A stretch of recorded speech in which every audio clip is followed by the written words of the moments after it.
Hi, good day, everybody.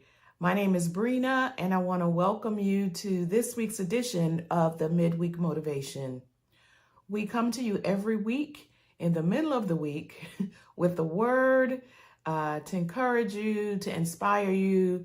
And today, the word specifically is going to be a word to teach you. So this is more of a teaching today than a motivational word, but stick with me. And I promise we will still stay within our 8 to 10 minute time frame. So welcome and thank you for joining me today. Don't forget to like and share the video and interact with me as we're going live here. If you're listening later, I would love to hear your comments. So today, the word is going to come from the book of Hebrews in the New Testament, chapter 4, and we're going to read verses 14 through 16, and then we're going to read chapter 5, verses 1 through 6. And I have to read all of that so we can get some context. I encourage you to go back and read that passage, actually read the entire chapters 4 and 5 at your leisure. So chapter 4, verse 14 starts like this in the NIV. Therefore, since we have a great high priest who has gone through the heavens, Jesus, the Son of God, let us hold firmly to the faith we confess. For we do not have a high priest who is unable to sympathize with our weaknesses, but we have one who has been tempted in every way, just as we are, yet was without sin. Let us then approach the throne of grace with confidence, so that we may receive mercy and find grace to help us in our time of need. And then moving to chapter 5, verses 1 through 6. Every high priest is selected from among men and is appointed to represent them in matters related to God, to offer gifts and sacrifices for sins. He's able to deal gently with those who are ignorant and are going astray, since he himself is subject to weakness. This is why he has to offer sacrifices for his own sins, as well as for the sins of the people. Verse 4. No one takes this honor upon himself. He must be called by God, just as Aaron was. So Christ also did not take upon himself the glory of becoming a high priest. But God said to him, "You are my son. Today I have become your father." And he says in another place, this is verse 6, "You are a priest forever in the order of Melchizedek." So, as I said, this is more of a teaching today, and the word that we're going to focus on, a phrase, is high priest. And we're continuing with this phrase as we continue to celebrate the Advent season. We talked about Advent last week, and Advent being celebrating the coming of Jesus. So Jesus, this baby that we're celebrating during the Christmas season, is our high priest. And his role as high priest really points to the reason why he came in the first place. Now, let's look at really quickly the role of the high priest under the Old Covenant.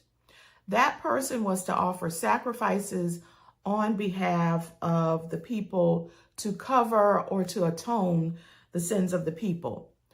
But because he was a human, before he could do that, he had to atone or offer a sacrifice for his own sins. Look at, again, go back to read this in your leisure, but look at chapter 5, verses 2 and 3 to see that.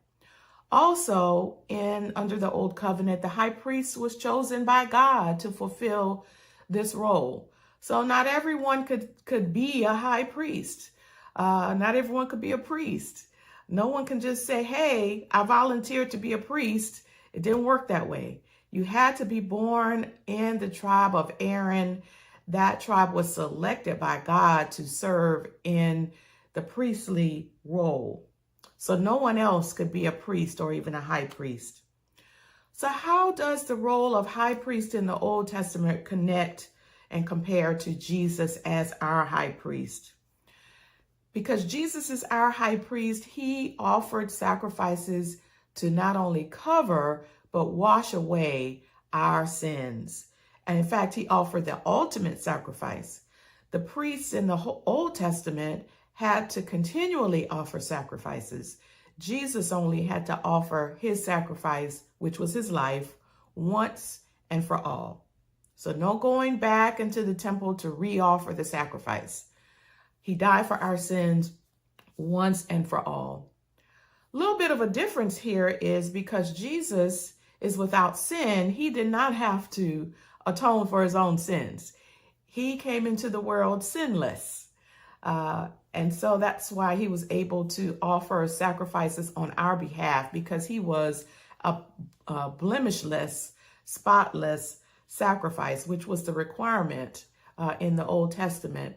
The sacrifice that was offered had to be spotless and without blemish. Jesus was also chosen by God to be the ultimate sacrifice and to fulfill the role of high priest.